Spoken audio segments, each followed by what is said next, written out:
Youtube's gonna cry tonight, believe me.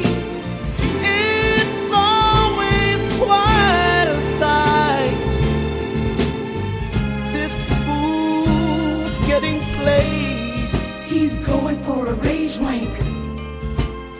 And everyone else is getting laid. Even Alan. Skirt Jesser. Oh, he's gonna cry tonight.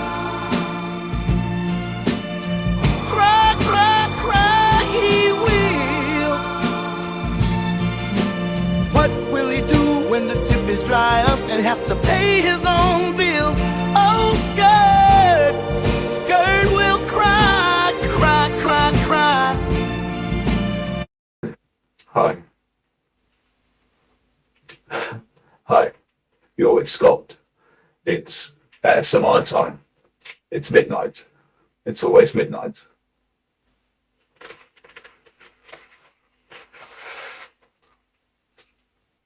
I am recording this in binaural sound, so it does belong on my channel. But really, this is a reflection on the recent piece that I uploaded and took down 500 views.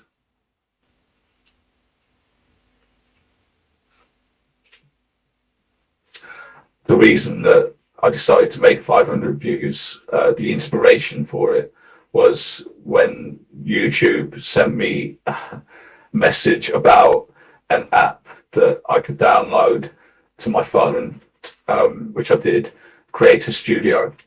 And on the app, it allowed me to view in real time the number of views I was getting on a video.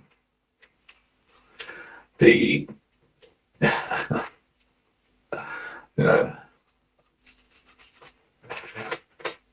YouTube has been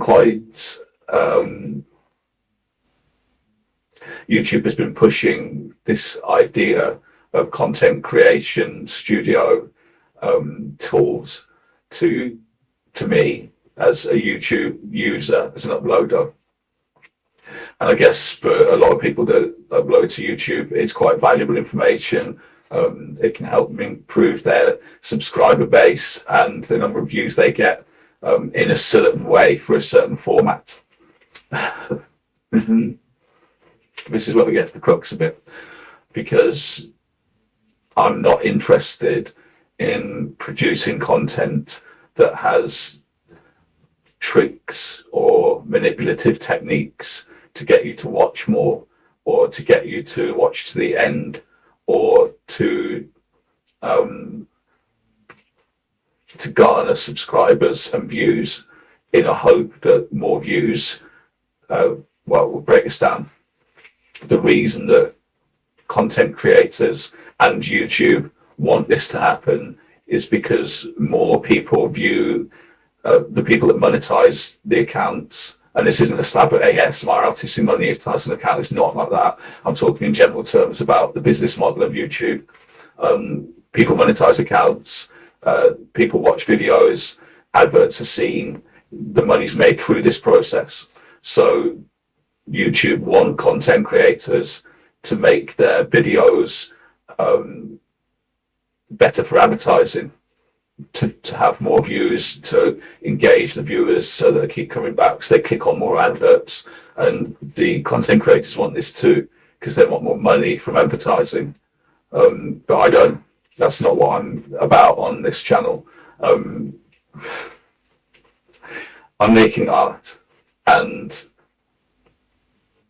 ASMR in itself can be perceived as an art form. The way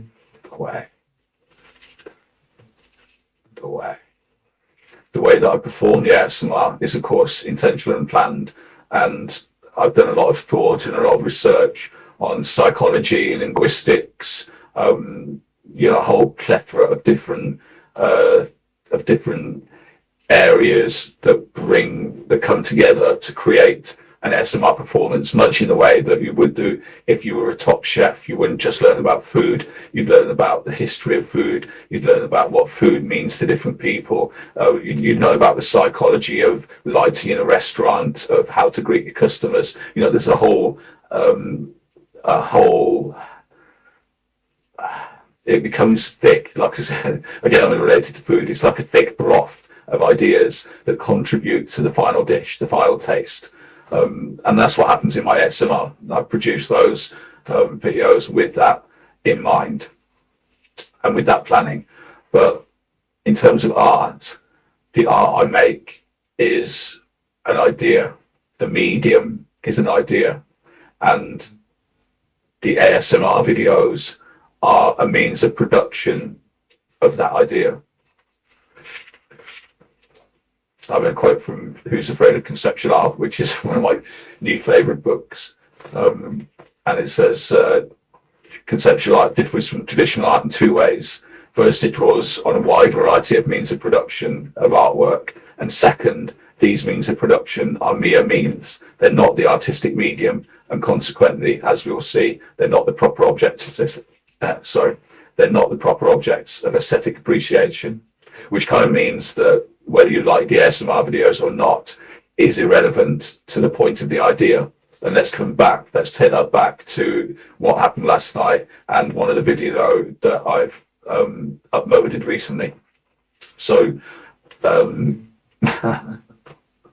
again, I'm now aware that I'm just sort of talking quite fast and it's not an ASMR performance. If you enjoy this in ASMR terms and you get tingles from it, then that's all the better. Much in the way that if you think that Tracy Emin's bed is visually beautiful, then great, but that is not the intent of the piece anyway. So, what was I saying? I was saying that, the video, coming back to the videos. So we'll take the 500 views piece from last night first. And what I did there was, I took this idea that YouTube had been pushing at me, that my content was to be tailored or altered or developed or guided toward increasing subscribers and increasing viewers, with, in my opinion, the end result being to increase clicks, to increase their business and the business of advertisers.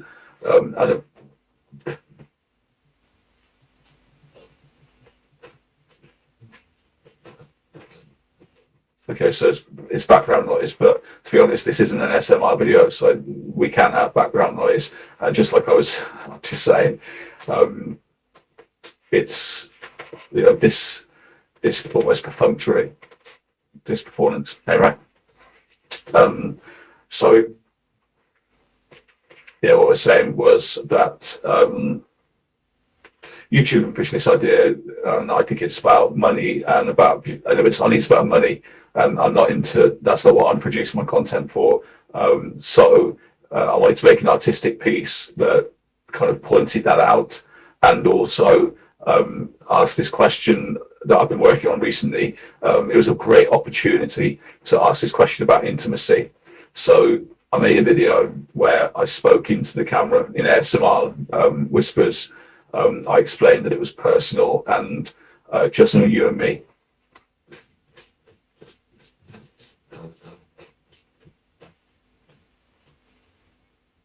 I explained that it was personal and just for you and me.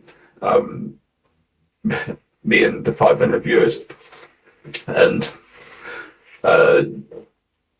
after it had been viewed 500 times, I took it down. I explained that in the video. The idea that would be that after it had been viewed 500 times, I'd take it down, because of course the app for the phone has now allowed me to view in estimated real time how many people are viewing my video. So this made it more personal, you know, made it more intimate, a one-off experience, well, a 500 off experience, but something that couldn't be recaptured. Yeah, it can't be captured, Joe. and that experience was had, and it wasn't made to gain a lot of subscribers. You know, it didn't serve that purpose. What it was made to do was to create a more intimate experience between me and the audience, the one person, the 500 people, and I believe I believe that it succeeded in that. In this, I did succeed in my goals here, because the comments came back with exactly that that sentiment, that it was made more special because of it, and I deleted it, and that's gone. So that was that 500 views. So in this way, the artwork has been dematerialized and it can't be captured. But what it did do was it succeeded in its motive of becoming more personal. The comments came back with that sentiment, and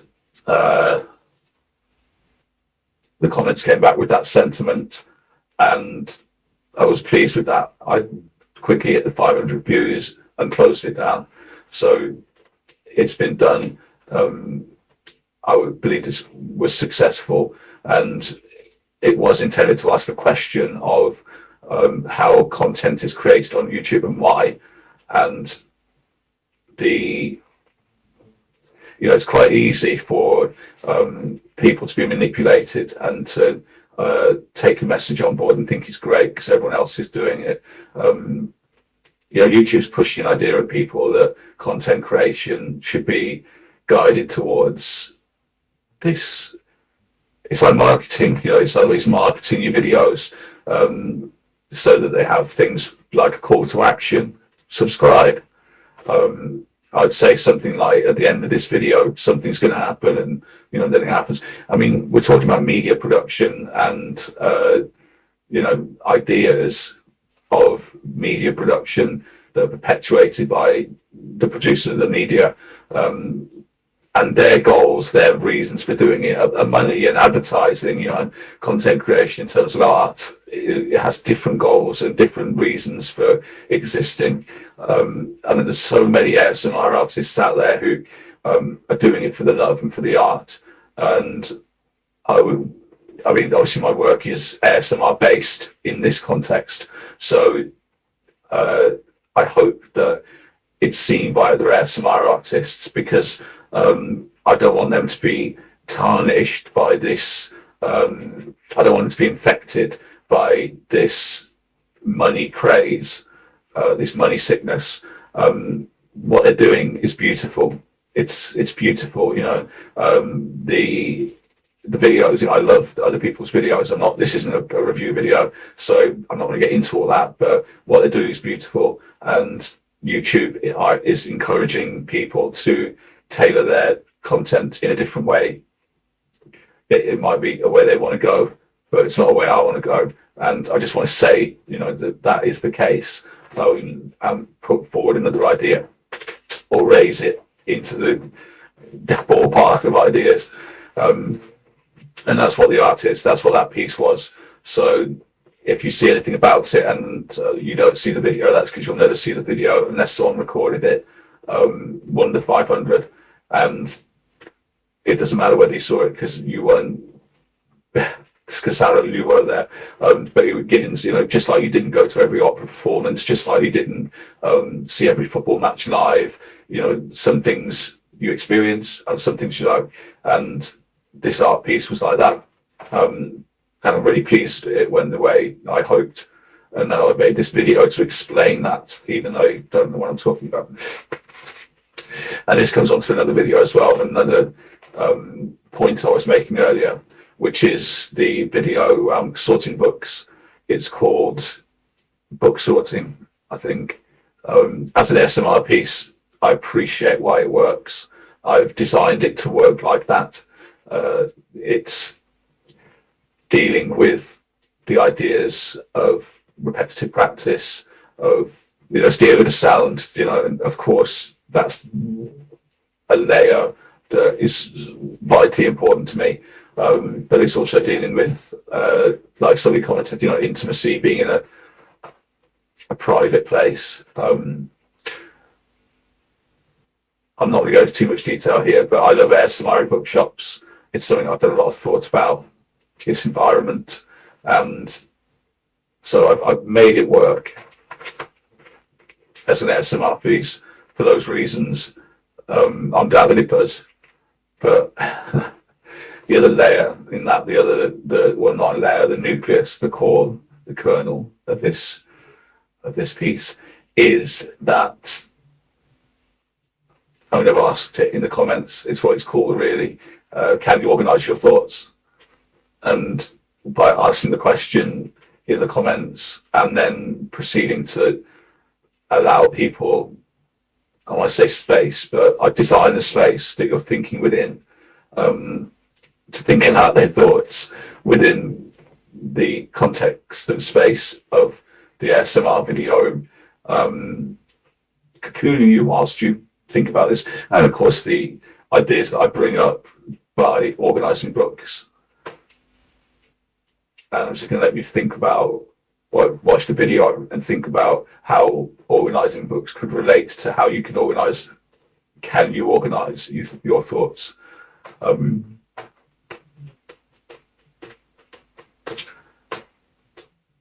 it's really interesting as a side comment to think that your subconscious is such a large part of what drives you and what creates you. And the level of control that you have over your subconscious against the level of control it has over you. Can you control your thoughts? Watch the video, link, and see, that's a call to action right there. Watch my video, and so I'm a hypocrite. And watch my video, and have a think. I think that that sounds awful. Again, I'm not trying to be, I'm not trying to be. I'm not trying to put my thoughts in your head. I'm trying to light the candle of the idea and allow you the space to develop the thoughts as you see fit. And just remember, you're not your thoughts. They evaporate and change. Anyway, so that's about those two videos and my ASMR content. I love making ASMR videos that have triggers that give people the special sensations, and I love thinking deeply about how it works, the mechanics of it, the neurology, all the way through psychology, and how memories are formed. And I do a lot of thinking about this, and I put that into the videos. So I'm really pleased that people are enjoying them and that the channel's growing. I love the idea that I get new subscribers and lots of views because people are engaging with the artwork, and that's what I'm hoping will happen. In terms of art that you can sell, I'm not going to monetize the account. I've said this before. I'm not going to put annoying, loud videos. And I don't want to advertise people's stuff. I'm not a big believer in capitalism and the system. There's principles. There's a lot of immorality involved, and I'd have to think really carefully about selling someone else's stuff. That said, there's a thing on my channel that says partner wanted. I want a patron, a partner, somebody, it could be a company, willing to help me to fund the projects and the ideas, the content to produce this really deep ASMR content that people engage with and enjoy, and also the bigger artistic ideas that I want to project. I need finance for that. I'm quite happy to have an ethical company, a sponsor that I believe in, to help me to fund that. So don't be alarmed and think I'm massively hypocritical here, because I'm not. What I don't want though is for my channel to be hijacked by any old advertiser and to be spoiled by the continual pumping of loud tunes, or by this, by that, especially if it's something that's tested on animals or in some other way causes harm to the world through the purchase of it. which, you know, your dollar is important. You know, if you spend it on something that passes on a debt of shame, you have to take on some of that responsibility. So think about where you spend your money and what you spend your money on. And I'm not going to promote that spending of money, so I'm not going to monetize the account. I've just mentioned there how I could have a partner to help you make the videos. That would be wonderful. Finance is relative. Some people think that, you know, 250 quid is a lot of money, and some people think it's not much. It depends on how much money you've got, doesn't it? And I don't have very much. So if someone with a lot wants to throw some at me, great. You know, I said, you know, an awful lot in this video. So I'm not going to monetize the account, and I am looking for a sponsor, a partner to help me to finance the making of the videos. That partner won't be YouTube and the video advertising system. It will have to happen in a different way, and it has to be ethical. Okay, that's cool. I've got that message down there. I want to apologize if I seem more animated, less relaxed. It's very hot. I haven't eaten, and I am a little passionate about things. So yeah. I hope you enjoyed this video. Please click like and subscribe.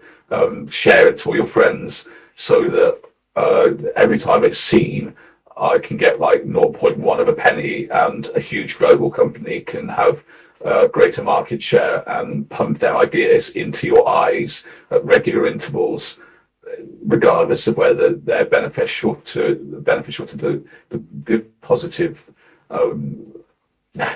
regardless of whether they're beneficial to society.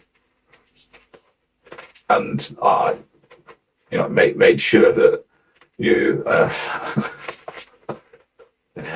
make sure that you go and buy stuff, because I'll be, and yeah, okay, as a little bit on the end, as it's not going on my SMR channel, I've always wanted to say this, but I've never felt brave enough to say it because I feel people will take offense.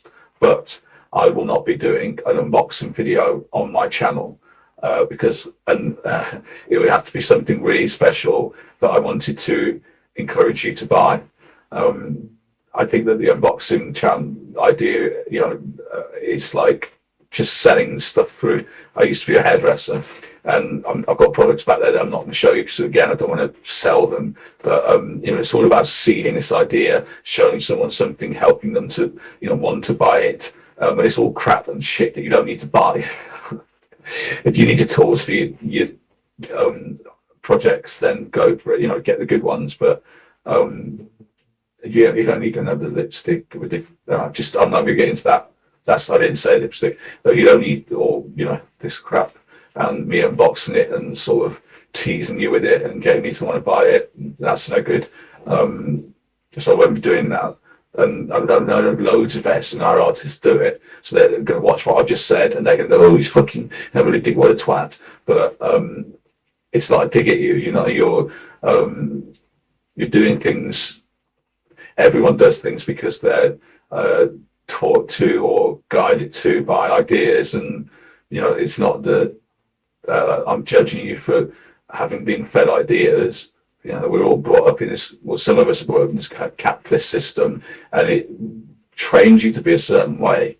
But I won't be doing unboxing videos, and I don't watch them, and I love the sounds and the noises, but I don't like the upselling and manipulation that goes with it.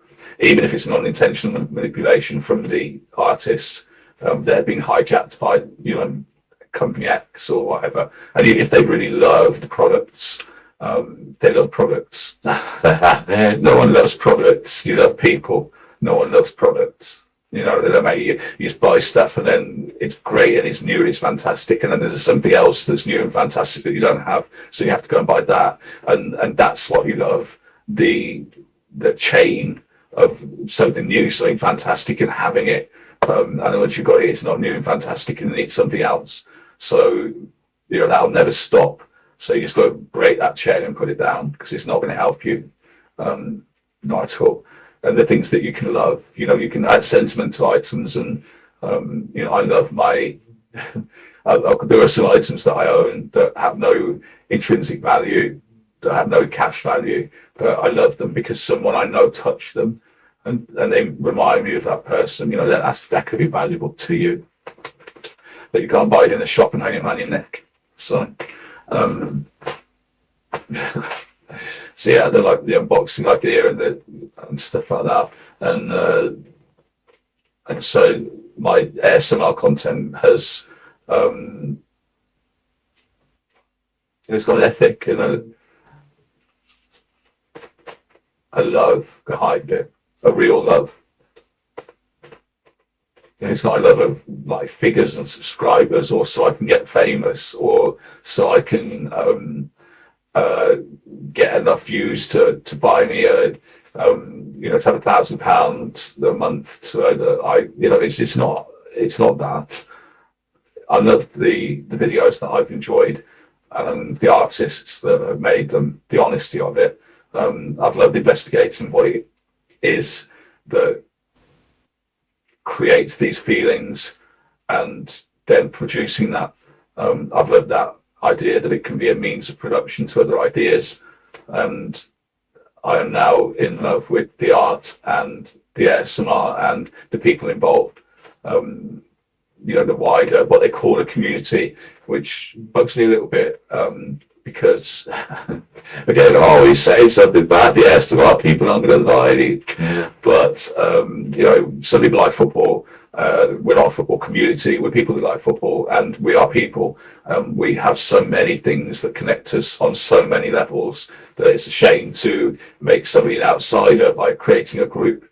And I'm just a person who makes videos, who wears t-shirts, who has hair. There's so many things that we're all a community, we're all people, and we all live in the same planet. Forget the borders and all that bullshit.